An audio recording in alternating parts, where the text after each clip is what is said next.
We both didn't think the school system was going to be adequate enough to teach our children. We had a different philosophy around teaching and how we wanted our kids to learn, which didn't have to look like school. We teach them what we want them to learn. We both believe in lifelong learning. Huge advocates of learning. Yes. Just not huge advocates of school. It's not like we chose not to do normal school because we don't think learning is important. We think learning is mightily important, and I would say that's a core pillar of our family. But how we learn and what we learn and how we go about that process is why we did the homeschool. With our kids, we tell them about investing, we tell them about inflation, we tell them about credit scores and how you build a credit score. This is stuff that you actually need to know.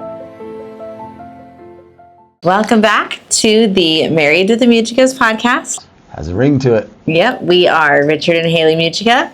We've been married a little over 12 years, have 4 small kids, run a small business, all of those fun things. All the good stuff. All of those fun things. But we love marriage. We love being married. And our little slogan here on this show is building a marriage you love coming home to. And that is our goal. And that's what we like to talk about. So that's what we're doing. Well, that's it. You want to tell the audience where we it's a little bit different today because it's date night. Yes. We usually record on Thursday afternoon. Yeah, on Thursday afternoon. So this is a little bit different. I want to tell the audience where we just came from. So we're currently recording on a Monday night, which we never ever do. But we just got home from Cabo on Saturday. Mm-hmm. So that was fun. And then we hit the ground running with all of the laundry and birthday parties and all of the stuff. And then Monday night, we're back on our date night routine. And now we're recording our podcast for tonight. Booyah. So it should be fun. We just went to the nail salon for date night. Oh, I know. Got a little mani-pedi, and now we're doing this. You got a mani-pedi. I just got a pedi. Yes, that's true. Yes. For any guys listening, that's just your feet. Yes, he gets And I do it mostly for the massage, just in case you're wondering. Yes. That's my story. That's his story. Anyway, so we today are talking about homeschooling. Mm-hmm. And I know on the surface, it's kind of like, this is a marriage podcast. What in the world does that have to do with marriage? No. But I'm really excited to dive into this because it's back to school week for a lot of people. Oh, it is. Which true. Kind of blows my mind because it's like the first week of August. I never second week of August. Like early. No, for us it was always like second week of September. Oh, so yeah, this is like 100%. A full month earlier than I'm used to. Yeah, and we actually won't start our homeschool until after Labor Day. But I figured because everyone else is going back to school in the public or school system, we'd throw this episode out there now. That's why you want to change it up. Yes. Okay. That was why. That was not our original topic for today. Curveball. Yes. But that's what we're talking about. And I'm so excited. I think of all of our family decisions and parenting decisions that we have made, the one that I am the most proud of, the one that I love the most, the one that I'm most excited about is the choice that we made to homeschool. Yeah. So I'm excited to talk about it. I agree. I agree. And so at least from my point of view, the reason why we started homeschooling and the reason why we continued homeschooling has evolved throughout the year. So our oldest son is about to be in 5th grade. So this will be our 6th year homeschooling. Yep. We've never done anything different, never known anything different. No. What would you say was that initial decision of why we decided to homeschool, and how would you say that's evolved through the years? Well, the initial decision to homeschool was because we both didn't think the school system was going to be adequate enough to teach our children. We had a different philosophy around teaching and how we wanted our kids to learn, which didn't have to look like school. Mm-hmm. And so, am I answering your question? Yeah. Yeah. And so we took that path, and how it's evolved. Well, I mean, so look, you do most of the homeschooling, right? So now, in a formal setting, of course, they learn from dad because whatever they interact with dad, they might see him on the phone, they might see work stuff. So that's learning. But the formal stuff you do. Mm-hmm. And so what I can speak to is the transformation that I've seen you go, with the kids. Because when you started, it was so unknown. It was just like, oh my gosh, this is like, what do I teach them? Am I teaching them the right stuff? I don't know if they're learning like the right way. I don't know, how does school look? Should it be like, 5 hours? Should it be just an hour? Should they, all these questions that you have when you start homeschool, which turns out there's a lot of people that have these questions, but you've gone through every stage of homeschool, and I've seen it progress, right? And so I think the way that, it's progressed in our household is, you just got so much more confident with it. Mm-hmm. Like, at first you were so like, oh my gosh, is this the right thing? Am I doing the right stuff? And then you started reading more books, you started listening to podcasts, you started implementing the stuff. And now today it's just like, oh my gosh, you're just, kids are dialed in. They know when homeschool is going to take place. They know why we do homeschool. You have a curriculum set in place. You have like a system now, which we didn't really have when we first started, or you didn't have when you first started. And so I think that's how it's evolved. It's evolved as like, it's something that should, is cool to do. And it's really nerve-wracking, to now it's like, oh my gosh, like it's the best decision ever. We're with the kids more. They're learning so many more, variable things that maybe a school system locks you into. All our kids get A's in everything, in every subject, and we teach them what we want them to learn. And don't get me wrong, I mean, that sometimes that is normal school stuff, right? Mm-hmm. You have the history, you have the science, you have the math, you have the stuff, but it also incorporates so many other things when it comes into musical stuff, when it comes into biology and just going outside and looking at stuff, when it comes into human mechanics and working out and using your body and finances, nutrition, yeah, all these things that maybe in the normal school system we feel like are really lacking. And you've been able to incorporate that into homeschool, and it's just part of our everyday life now. Like you've always told me, like no matter what interaction you have with kids, they're learning something.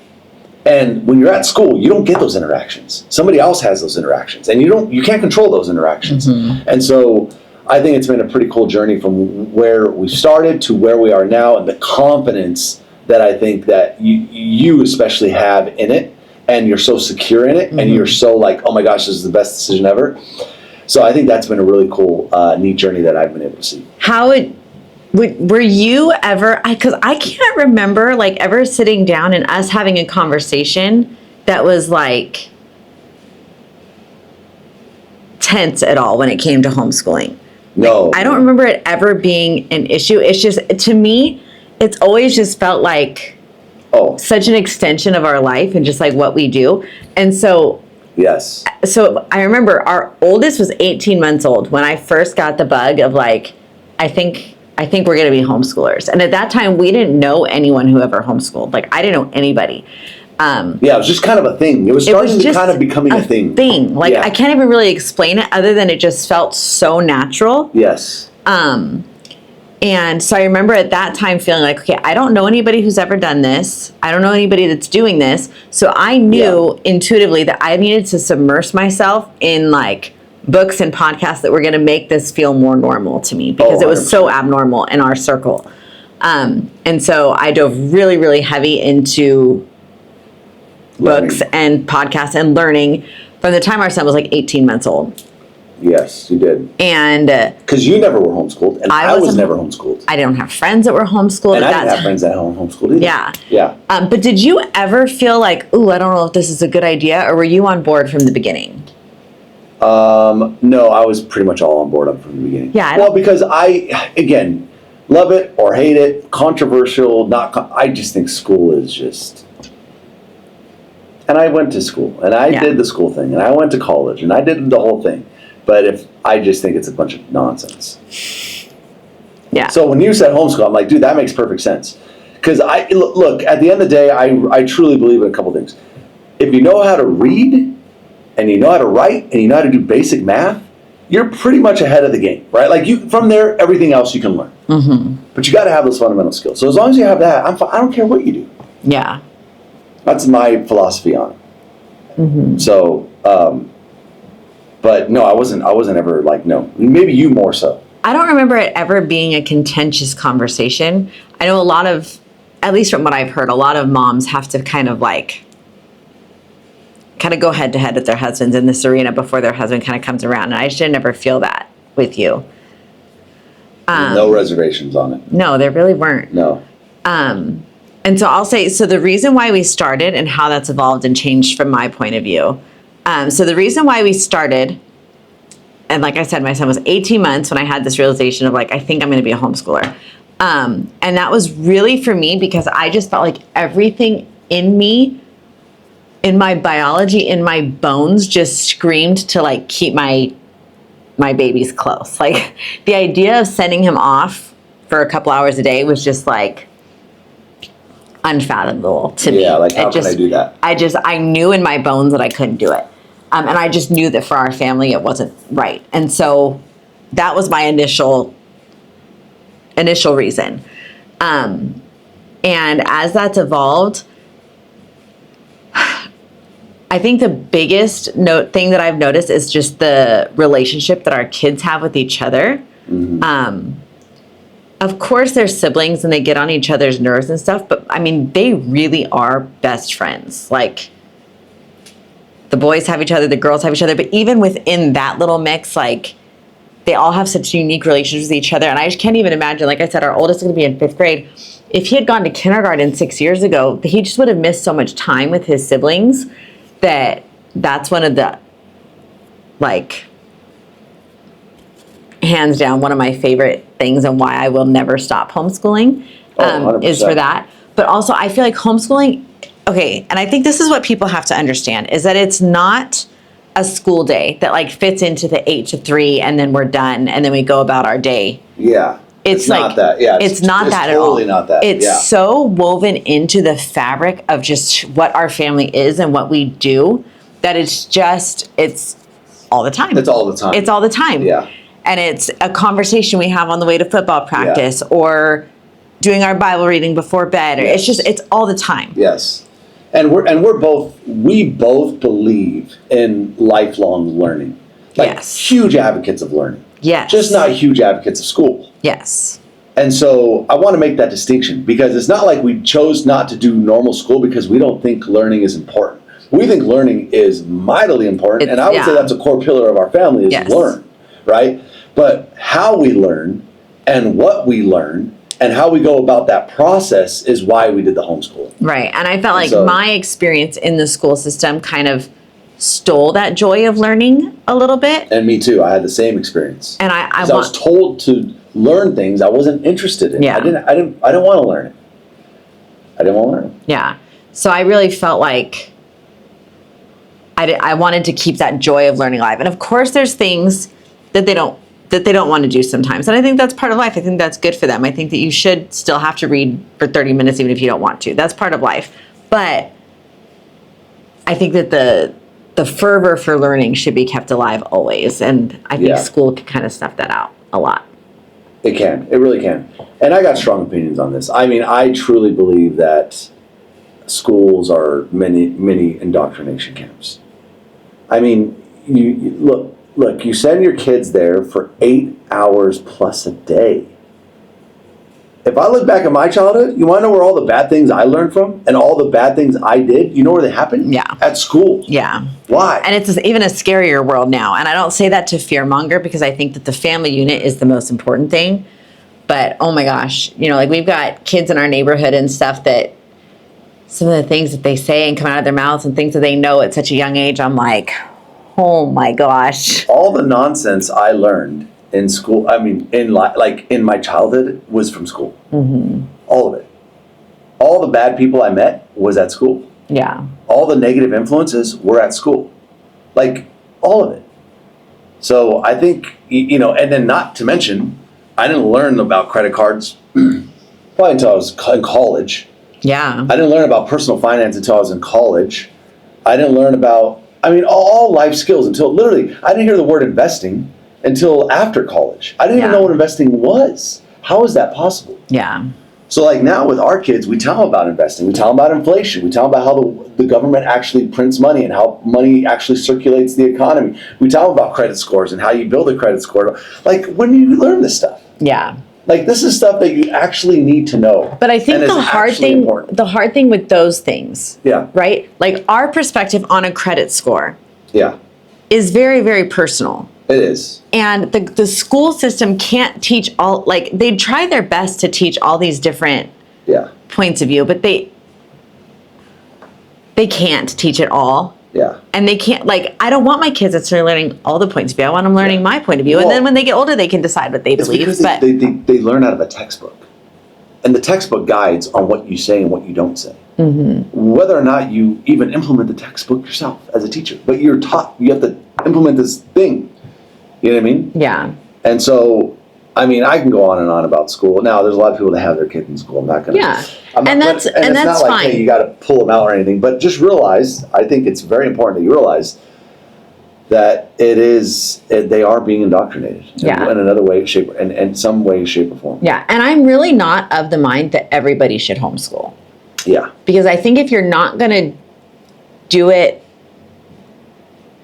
well, then you shouldn't do it. Just send your kids to school you and pray for the best. And it makes your life more miserable, and there's like, oh, you're okay, well, here's the other thing, though, is homeschooling's hard. Yeah. Hard doesn't mean bad, but it is hard, and it's a huge sacrifice. And I will never have the life of like, oh, my kids are at school, let's go grab lunch, or I get to sit in a clean house for 7 hours because my kids are at school all day. Like, I will just never have that life. And my kids are always needing snacks, and they are always underfoot, and they are always with me. And in some ways that's so beautiful, and in some ways that's so exhausting and so hard, but so incredibly worth it that I will do it all day, every day until they are out of our home. Like, I can't even tell you how much I love it, even though it's the hardest thing I've ever done. Yeah. So hard doesn't mean bad. No, it doesn't. It doesn't. But you have a heart for it. And oh my gosh. And in order to do it well, you got to have some type of heart. But that's the other thing is I didn't always. Yeah. Like, I never, ever imagined I'd be a homeschooler. I even had my babies and never imagined I'd be a homeschooler until I really felt like God just plopped the thought in my head. Yeah. And that was that. Like, we've never looked back. Yeah. And so how much of our homeschool, and I don't know so like you said, our homeschool it's life. Very much a way of life. It's a way of life. But the day-to-day, hey, we're going to sit down and do our language arts and do our math, that's me, right? So I don't even know how much you'll know the answer to this, but how much of our homeschool is religious and how much of it is not, would you say? Well, I think everything is filtered through the lens of Christ and God. Like, that's just our family value. And so everything at the end of the day always almost points back to the Bible.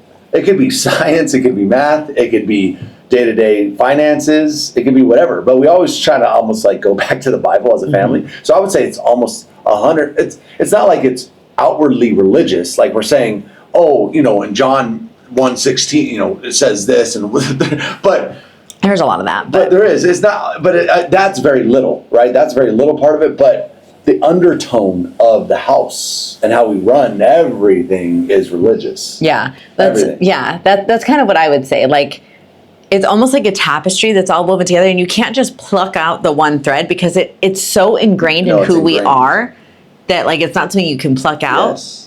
It's just in everything. Like our perfect example, our boy Armor. He's so funny. Oh, he's the greatest. Because he's always wondering, Mom, is that person a Christian? Like, literally, it could be a person who sings a song. It could be a guy we walk by on the street. It could be a friend he plays football with. Yeah. A guy doing work in our house. He's always like, and he asks him, are you Christian? Yeah, everybody. It's the sweetest thing. Because really, his heart is like, he needs to know. Yeah, he wants to know. Is this person... Yeah, he wants to know. He needs to know. Yeah, it's very funny. It's very very unique to Armor. It's very unique to him. It's very unique to Armor. Oh, it's so sweet. It's a lot of fun.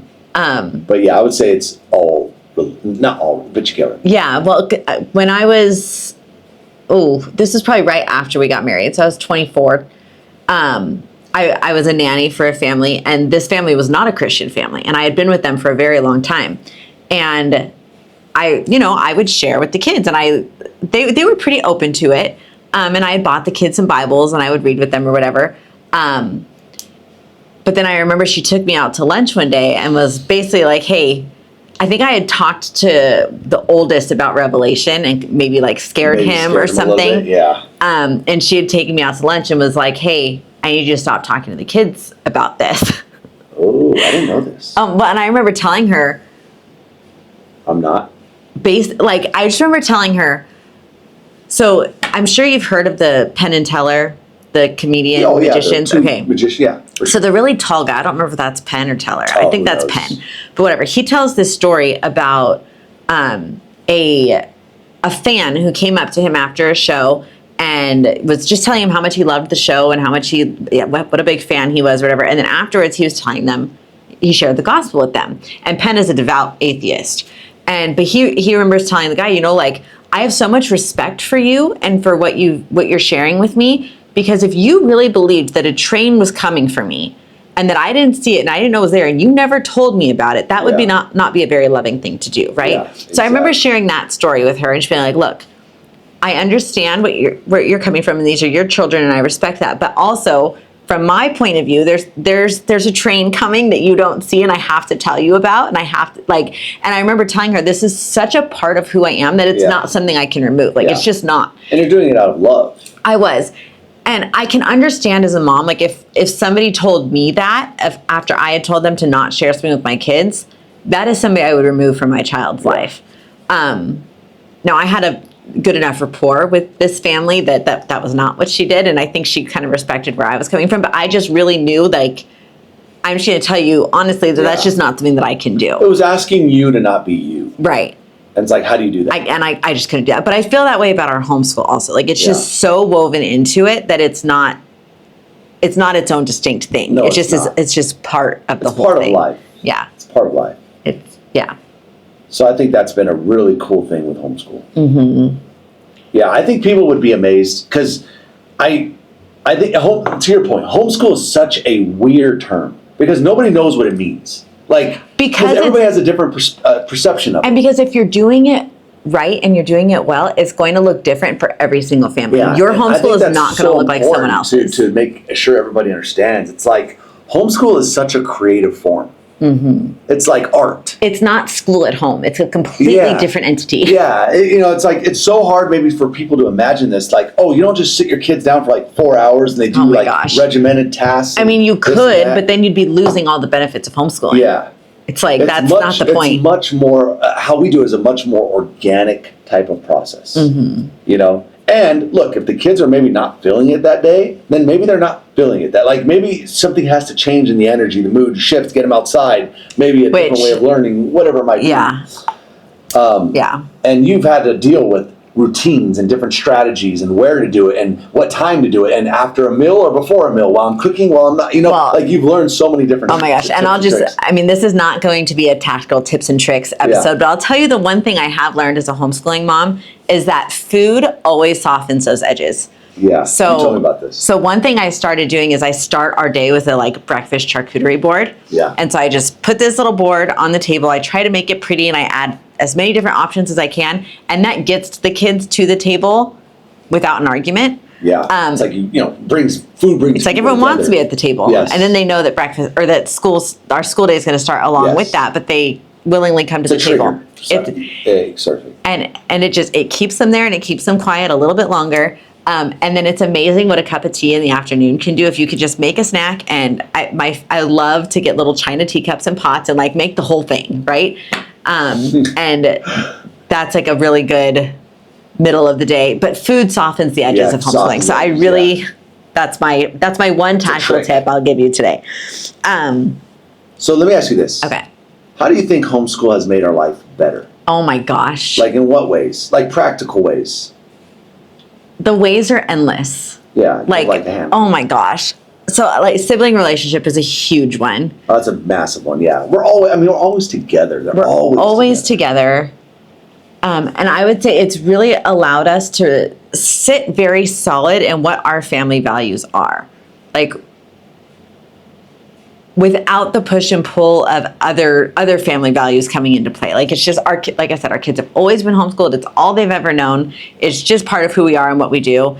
And I think that's been really, really good. And so I just think the family unit, even just you and I think it's been really, really good for our marriage because we have to talk things out and we have to, I don't know. I don't see a single way other than not being able to sit in a clean house for a couple hours, which sounds lovely. There's not a single way that it's made our life worse or harder. Or it's just. I mean, don't get me wrong, it's chaos. Oh, it's so much chaos. So much chaos. And so much chaos. I'm thinking right now, if they were at school, I'm like, oh my gosh, we'd have 3 hours to spend with each other. Could you imagine? Just look at each other. That'll never be our life. This will never be our life. It'll never, that's why we do the date nights and stuff. But it's just For some, it's like, why would you do this? Oh, I hear that all the time. Why would you do this? I could Wait, never do that.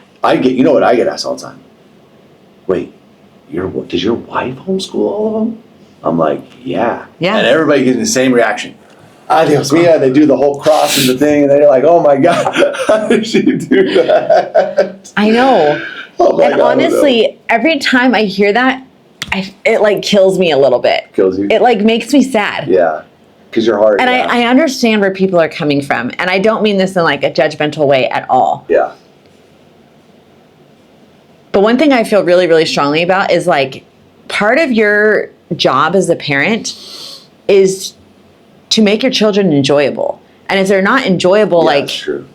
if you don't enjoy your own children, you need to, like, there might be some character things you've got to figure out, but you can't just throw up your hands and be like, oh, I'm going to make them someone else's problem. Like, you've got it. And that doesn't mean they're, like, we've got a preteen boy. Believe me, that is not always enjoyable. Yeah. But. Talk about the negativity bias. Oh my gosh. Sweet boy, but Lord have mercy. It's such an awkward age. It's such a funny age, but you've got to be willing to do the work as a parent when you don't enjoy your children to like iron that out and figure out how to enjoy them again, if that makes sense. Yeah, and it might not even be them. It may be that you have to do, maybe you're just being incredibly selfish and wanting a clean house and these little kids keep messing it up and maybe that's the problem. You have to let it go. Sometimes you got to let things go. You've got to let a lot of things go. You have to let so many things go. Yeah. It's the most, I think. Personal development. Motherhood is refining in itself, but homeschooling is the most refining part of parenthood I've endured. Yeah. And it's my favorite part, but it's the most refining part. Would you say controlled chaos is a good way to describe it? Because Yes. obviously you don't have control like you want control. You have to let the kids kind of not dictate kind of the energy and the feel of it, but you keep it within the boundaries. Right. And that's parenthood in a nutshell, right? Yeah. Every day is one more tiny little step toward independence. You know, like independence isn't just something that they turn 18 and you give them, right? Every day it's like a little tiny step. So like perfect example, when we went to the airport and we were coming home from Cabo, we went through security and we looked at our oldest son and we said, okay, son, get us to gate 11. Like he had to read the signs and it's in Spanish because it's Mexico. We said, son, our gate is 11. We're following you. Get us there. Yeah, and he did that's it. right, yeah. But so like, you can't just throw your kid at 18 and be like, good luck at the airport, Yeah. son. Like it starts these little steps where you're teaching them independence. Yeah. And homeschooling is such a huge asset to that because Yeah. when I have to go to the grocery store, they get to come with me and I can give my boys a list and say, here, you guys go find this stuff. Yeah. And when you get the tomatoes, make sure you get the firm ones. And and it's just every It's step process. it's Yeah, process, it's a process, yeah. and it's so good. And it's so good. But it's also really nice to go to the grocery store and pick your own produce, and you Yeah. don't get to do that. Yeah. It's such a funny thing. I heard a really heartwarming quote from Patrick Bet-David today on his Instagram. It was a tweet. And I'm going to paraphrase it. I'm probably messing it up, but it was something to the effect where he was like, and it was so true. He's like, the hardest thing about parenthood is something that you just don't want to live without. You're teaching every day how to live without you. Oh my gosh, that's awful. And I was like, man, I got the chills with that quote. Oh. And I started thinking about it. I'm like, man, it's so Man, true. that's so true. The thing you don't want to live without, you're teaching every day how to live without you. Oh, that is so good. Oh, that's so true. I know. I was like, man, Wow. that's a powerful statement. And it's like, if you get to the end of parenthood, well, you're never really at the end. But if you get your children to adulthood, you Yeah, get them to to adulthood, marriage, yeah. you get them to their own families. Independence. Right. But you can get them to their marriage and their own families without independence. And we've seen that. Right. And that's not success to me as a parent. That's a good point. If your child's 45 and still needs you, to me, that's not success. Like I want them to want me. Yes. But I But don't not need you. and I don't want them to need Yeah. me the same way. You Yeah. know, like I've only done a good job as a parent if I can Yes. launch them and like they can do it. Yeah, they you have a know, launching pad and now they're off and they're creating and they're doing. Yeah. Yeah. that's success. That is success. And homeschooling is just a little step to that every day, every day, every day. It's hard. Now, on top, so as another aspect, so it's brought the family unit closer. Give me another benefit to homeschooling that maybe somebody is not thinking about right now that's like just, oh man, this is a great benefit, but maybe it's not clear when people think about it. Oh, man. All our children are so unique and are so different. That's a great point. I think I know where you're going with this. Well, and like one of our children in particular, if he was in school, he'd be in trouble all the time. He would be told he had some sort of a learning disability. He'd be the dummy. He would 100% fully believe he was dumb by this point. And I refuse to let my children believe that. This kid is not dumb. No, he's smart, he's funny, he's sharp. He just expresses it in different ways. He's just different. Yeah. And like being funny actually like takes a lot of intelligence. And this kid's really funny. But he's been a really struggling reader. And like there's been things that have been really hard for him that I know in the traditional system he would have been clumped in with the bad kids or the whatever. And so that's a huge benefit to me, is that I feel like I can preserve their ability to see themselves as smart in a lot of ways. Because I went through the school system really and truly believing I was dumb. Yeah. I really and truly did. And you really were the one who forced that belief out of me really recently, like within the last maybe 12 years. Way back, because you were so smart. And I was just like, she actually thinks she's dumb. I 100% did. Because in a school sense, you were dumb. No, I just in general believed I was dumb. Even though like so wild to me. I can't believe that. Because I was in a system that was so rigid and that I didn't see the value in. And so I just did school so I could cheer at the football game that night. Like that was why I did anything. I just thought all of it was stupid, you know? Yeah. And it wasn't built for me. And it took me a long time to realize that. And I think that is a true statement. I don't think school is built for a lot of people. It's not built for... Some people love it though. And great for them. And I think we have at least one child, maybe two, who really would love the traditional school system. And so like... Just smart. Just smart. Just get it. Just get everything. And that's cool. I love that for them. But that doesn't make them any more intelligent than our children that are, would struggle a little bit more in a traditional sense. 100%. So that I would say is another huge benefit. So the benefit would be if you have a kid, somebody that you put them in a traditional school, what I heard you talking about is like they would start forming an identity around themselves that is not true. Yes. So as a homeschool parent, you get to shape their identity, even though they might not be like just get things out of the box and they might not understand concepts that you bring to them. But because you're able to foster like, hey, wait a minute, maybe he's not super gung-ho in this area. It's like, let me focus his energy to what he is good at and shape his identity around all the gifts that he does. And honestly, it's been so much more about me than it has been about him in a lot of ways. Because, like I said, he's not dumb at all. Yeah. But he does see things a lot differently. So sometimes, like you said, he doesn't get things. But sometimes he gets things in such a different level than I ever did. And I'm like, whoa, like that was actually really... But a teacher, when you have 30-something students, doesn't have the time or the knowledge of this one child to do that. Yes. And it's so crazy how that identity shapes your future. The story of the Kansas boy. Remember the Kansas boy? Oh my gosh, this is one of my favorite stories. Yes, this is so good. So here's how the story goes. A gentleman grows up in Kansas, very bad in school, just not getting it, not, bad grades, bad this, bad that. And his mom was like, hey, you got to take the SAT. You got to try to get into college. He's like, Mom, I'm not doing that. I'm a dummy. I'm not going to pass SAT scores. What do you think? She's like, no, you got to take it. So he goes and he ends up taking the SAT score. And sure enough, now this is where I get a little confused. I think it was bad and then it was good, right? Is that how it was? Like they said it was bad? No, they came back and said, oh no, you actually got X. No, okay. So this is how it went down. He texts the SAT scores, right? His mom gets the report and it was over like a 2,000. Yeah. That was what the SAT score, And so the mom looks at the SAT score and like was like, oh my gosh, my son is a genius. Like where his whole life, this boy believed he was stupid. Like, I am not smart. Mm-hmm. His mom gets the results. She goes, see, son, I told you. Look at your SAT scores, over a 2,000. Like, I told you that you were, like, you can do it. Like, you're super smart. So the boy gets those SAT scores. Well, guess what? Now he believes he's smart. So he ends up going to college, a really good college. Like Harvard or Yale Yeah, or he something gets crazy. into a crazy college after this because now he's on a run. He becomes a very successful business guy. He goes on to make millions of dollars as a business, smart dude. And I forget what it was, about 15 years later, right? Report comes out where they did a recall, I guess, that year on some of the SAT scores that came out.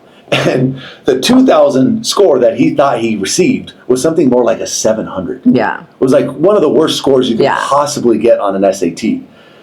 And and so that story just goes to show you that dude was no smarter than, he was. But because he got that SAT score and he had the belief that, oh my gosh, I am smart, it changed the whole trajectory of his life. He went through college, did phenomenally incredibly well because he believed that he was smart. I was smart. He went from believing he was dumb to believing he was smart. That was the only difference, and it changed the whole trajectory of his life. It's amazing. But how many stories have you heard like this? I've heard countless stories. Ed Milet tells a story of a super successful entrepreneur, how he was going down a bad path in life. He got a baseball coach. And he just remembers that this baseball coach took to him. And he remembers the first time the baseball coach said, you know what, Ed, I believe in you. Mm-hmm. You can do it. Ed, you have a talent, Ed. There's something about you, Ed, that I love, and I believe in you. And he said, that was the first time I've ever heard that in my life. He's like, but I accepted it. I was like, wow, he believes in me. I can do it. And so he's like, from that point on, my life trajectory just changed.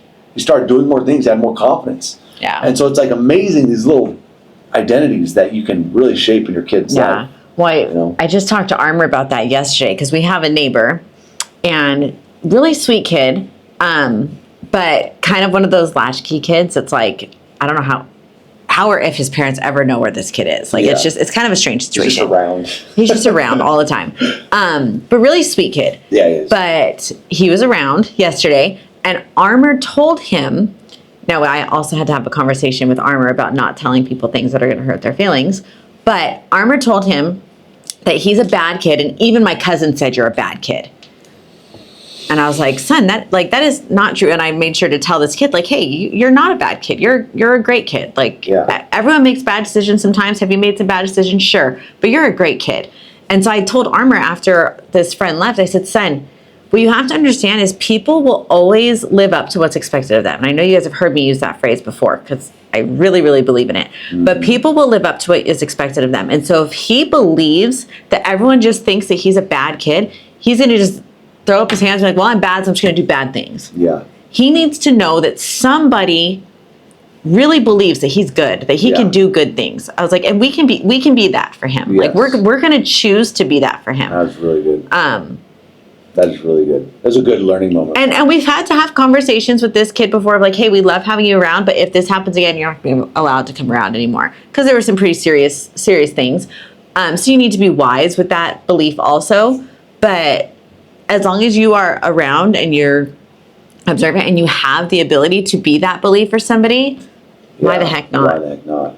You did that for me too when we were early married. I remember you created an expectation of like you're a leader and you have it in you and you set that precedent early on. So he's like, you didn't treat me as I was, you treated me as you knew I could be. Right. And that's a big difference. Yeah, that's interesting. Okay, so just rounding the corner here to bring it all back to marriage, which is what this podcast is about. How would you say homeschooling or the decision to homeschool has been a support to our marriage? I know that's kind of an interesting question, but. Well, I think it can be the same in school, but I think how it's attributed to our marriage is, well, one, again, we're, as a family unit, we're just together more. And I think that family unit brings a lot of, unity. It brings a lot of relationship. It brings a lot of, like you just cultivate a better, what's the thing I'm looking, like sports teams use it, a culture. Like this culture. Yeah, our family culture is very. Family culture strengthens, you know? And I think that helps your marriage a lot. And then also too, because of the challenges of homeschool and the different things and, Riker's dealing with this and Armor's dealing with this and Harbor's dealing with this. Hey, what do you think about this? What do you think about that? The questions it spurs on, the communication it spurs on, the different unique challenges that you have to tackle together.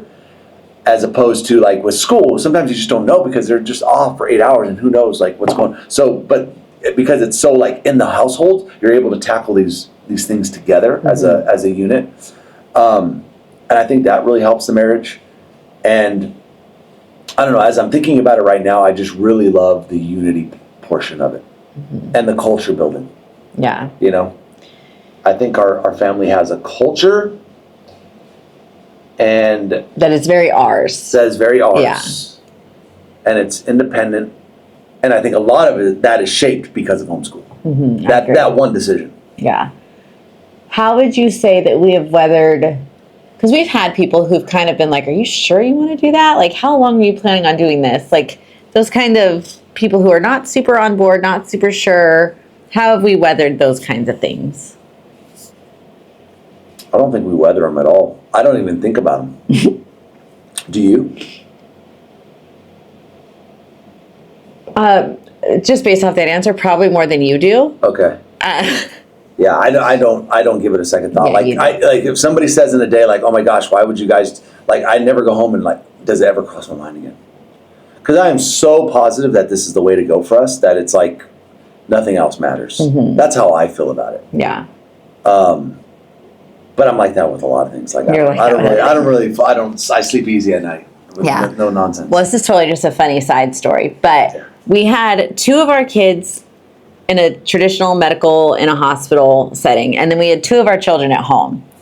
And our first 2 boys were at the hospital, and then by the time our third was coming around, we had decided that we wanted to have a home birth. And we felt super good about it. We had a midwife. Well, we went through this entire process and did not tell anybody that we were doing it. So the only people who knew we were having a home birth was my parents, because they were going to watch the boys for us while we gave birth. That's right. But it's one of my favorite things we've ever done still to this day, because we gave birth in a bathtub in our bedroom floor. So wild. And then I laid in my own bed with my baby, with my boys there, and it was the best thing ever. And then we called your parents and we're like, oh, hey, the baby's here. And they were like, oh, like, because they've been asking us throughout the pregnancy, like, oh, what hospital are you guys delivering at? We were kind of just like, oh, I don't know. Like, we just wouldn't really answer the question. Yeah. So then we were like, oh, the baby's here. And they're like, oh, like, what hospital? Like, we'll come meet her. Right next door. And we're like, actually, we're at home. Like, and they were like, wait, what? Why would you do that? And I'm really glad we didn't tell them before, because I didn't really. You think it would throw off the fiber? When pregnancy and delivery is like the most vulnerable a woman ever feels, and so I just really didn't feel like I wanted the negative energy. Yeah, you were worried about that. I just needed to keep it like I felt really good about the decision. That's all I needed to do. Yeah. Yeah. But I just remember that, and I think homeschooling is very much the same way, and that like I don't really ask too many opinions. I don't really don't really care, don't really want to know. I feel really good about what we're doing, and like I love you and I know you love my children, and that's kind of where it's going to stay for me, you know? Yeah. But as we've gone, I have seen people come around for sure. There's, I think, one who's still kind of a holdout and is still kind of like, oh, I don't know about this. But everyone else, I would say, has come around. To the point where like some of our nieces and nephews are either currently homeschooling or have graduated from a homeschool. One right now is about to do a big change to homeschool. Yeah. But one of our nephews, where he was one of the ones in particular who was kind of like, you're not going to homeschool to high school, right? Like, you got to send him to school at some point. He actually ended up graduating high school as a homeschooler, which is so cool. I know, which is and he was kind of one of the most skeptical at the beginning. So that was kind of cool. I mean, and as a side note, anybody that's looking to homeschool, now with ChatGPT, oh my gosh, you could probably create some crazy good homeschooling regimens and stuff like that. But, yeah, this will be my first year as a homeschooler, like actually utilizing ChatGPT. So we'll see how that comes into play, but I'm sure it'll be helpful. And I'm sure. Yeah, self-education is huge. It's so massive. But I mean, like, there's so many curriculums and so many styles and so many methods and so many theories. You can't do it wrong. I don't think you can do it wrong. The only way I would say you're doing it wrong is if your goal is to create school at home. If you're trying to recreate the school system at home, I would say you're doing it wrong. Yeah, use you. Do your creativity. It should just be fit into your life, and it should. And I always tell people, homeschooling is such it's an extension of my motherhood. Like that's all it is. Yeah. And if it feels like anything different, then you probably need to pull back and be like, okay, what does our family need from this season from me? Yeah. I think, maybe this is a good starting spot. Like, if you were to just develop a homeschool thesis, like, what is your thesis? Like, what is your overall goal with homeschool? And then just reverse engineer from that. Yeah.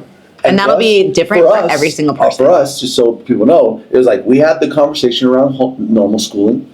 We talked about all the negatives that we didn't like about it. And so we said, well, we don't like this, we don't like that, we don't like this. And we want to build our homeschooling thesis around all this other stuff. Like, so we took the bad from that we thought schooling provided, and then we just built the good. Something different. So, yeah, something different that was going to get rid of the bad. Yeah. And for us, there's two things that I always remind myself. So one of them, it's a poem that says, and I always forget the entirety of the poem, but the first part's the important part. It says, little drops of water, little grains of sand makes the mighty ocean, and the something about the Rio Grande or something. But basically the idea is like, just do the next thing. And even though it just feels like a drip, eventually you'll make an ocean. Just do the thing. Oh yeah. And the other thing I always remind myself is that God's grace is enough for any of my shortcomings. And I have a zillion of them as a mother, but I really believe that God's grace will fill in those holes as I leave them. And then my children are going to be fine. They're going to be fine. They're going to be fine. You have to have that belief with homeschooling. Like, it's going to work out. They're going to be fine. Yeah. And they will be. Yeah. They will be. It'll be better than you probably imagined. And all the benefits are going to be better than you imagined. And I've never met a single person that died saying, oh, I wish I hadn't spent so much time with my kids. You know what I mean? Like, you'll never regret the time spent with your children. And you're not going to look back and think, oh my gosh, my house was so clean all those years. Like, who cares? Who cares? So true. Let it go. In the blink of an eye. They're just so old. It's crazy. Oh, what was that quote again? You're teaching. Yeah. What was it? The hardest thing about parenthood is that you're teaching.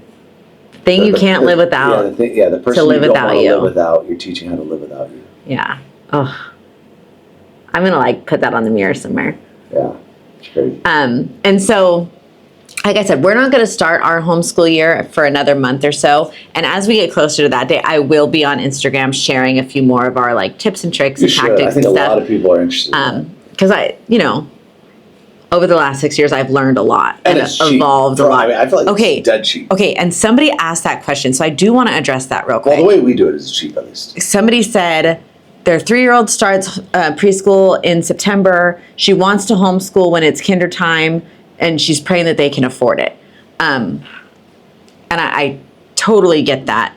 But I want to encourage you with the fact that homeschool does not have to be expensive. I just went and bought all my kids' curriculum for the next year. So I've got 4 students this year. And all the curriculum was maybe $500 for all 4 of them for the entire year. For the entire year. And then a library card is free. Yeah. No dress code. There's no dress code. I don't let my kids lounge around in pajamas all day. That's another conversation. But I think it doesn't have to be expensive. Have to do some more homeschooling podcasts because I think people are going to be very intrigued on how that works. And like I've said, that it is. Now we are 12 and a half years into parenthood, and I think it's the best parenting decision we've ever made.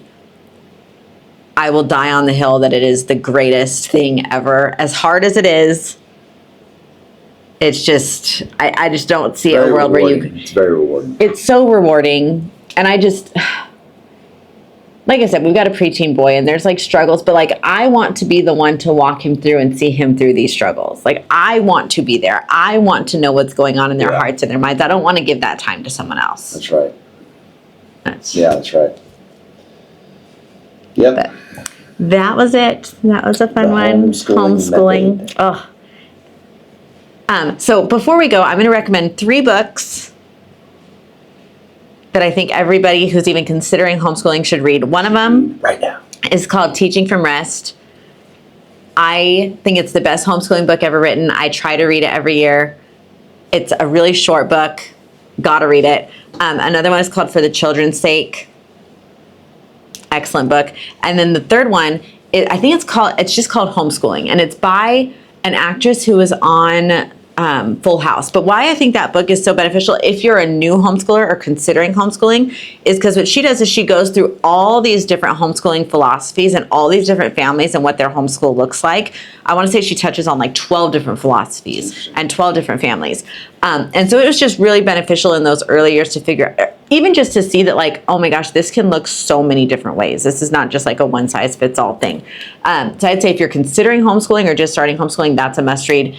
If you're maybe a couple years into it, I would still recommend For the Children's Sake and Teaching from Rest. Nice. Must reads. And then one other thing, Pam Barnhill is a blogger and she's got a couple of different podcasts. One of them is called Your Morning Basket. Another one is called Homeschooling 101. Those are probably her as a resource. And then one more thing, the same woman who wrote Teaching from Rest also has a podcast called Read Aloud Revival.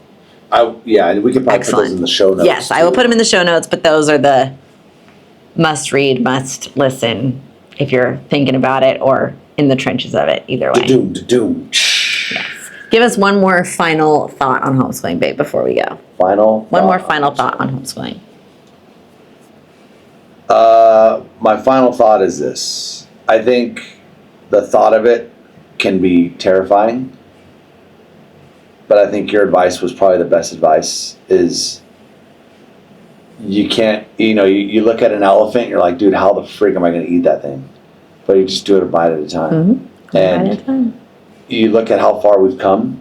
If you were to look from where you started to where you are now and said, hey, how can I get here from like day one? You would have never done it. Mm-hmm. Like it would have been so overwhelming. So I think that's my final thought. It's like, dude, if you're in the trenches right now, or you're starting it, or you're about to start it, or you're wanting to start it, and you're like so overwhelmed, like it's just the next step, and then it works itself out. Mm-hmm. That I can promise you, Yeah. It works itself out, and you might not feel like you're doing the right stuff, but it's the right stuff. Yeah, and you've got to surrender to what like you think it should look like, and surrender to like what your family needs it to be. Yes.